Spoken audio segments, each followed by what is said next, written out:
This is Damodar. Visakhapatnam నుండి వస్తున్నాను.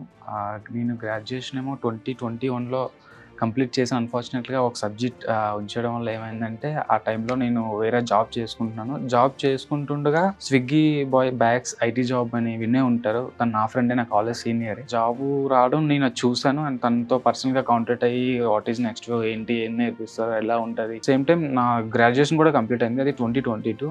అప్పటికి నేను ఇంకా వర్క్ చేస్తున్నాను. నెక్స్ట్‌వేవ్‌లో కూడా ఎన్రోల్‌మెంట్ అయ్యాను. సైమల్టేనియస్‌గా 2 జరుగుతున్నాయి. ఏదైతే నెక్స్ట్‌వేవ్ వాళ్ళు డైలీ షెడ్యూల్ చేస్తారో అవన్నీ ప్రిపేర్ అవుతూ, నేను ఏదైతే కన్సిస్టెన్సీతో చేశానో దానివల్ల నేను ఈడున్నాను. మీరు కూడా ఏంటంటే ఏదో జాయిన్ అయ్యాం కదా! ఏదో చేస్తున్నామని కాకుండా కన్సిస్టెంట్‌గా చేయండి. మీ ఎఫర్ట్, మీ 100% ఎఫర్ట్ మీరు ఇవ్వండి. At same time more interviews attend అవ్వండి. ఒక ఇంటర్వ్యూ అటెండ్ అయ్యాను రాలేదు కదా అని డీమోటివేట్ అవ్వద్దు. But number of interviews attend చేస్తే ఏమవుతదంటే ఒక కాన్ఫిడెన్స్ అనేది కూడా వస్తుంది. మన నెక్స్ట్‌వేవ్‌లో కూడా ఇంటర్వ్యూకి వెళ్ళిన ప్రతిసారి వాళ్ళు మనల్ని గైడెన్స్ చేస్తారు ఆబ్వియస్‌లీ. మనం కెరియర్‌లో ఎలా ముందుకెళ్ళాలో ఒక పాత్ ఇస్తున్నారు. ఈరోజు మీ దగ్గర ఇలా మాట్లాడుతుంటే బికాస్ ఆఫ్ నెక్స్ట్‌వేవ్ నేను ఫీనమ్‌లో సెలెక్ట్ అయ్యాను.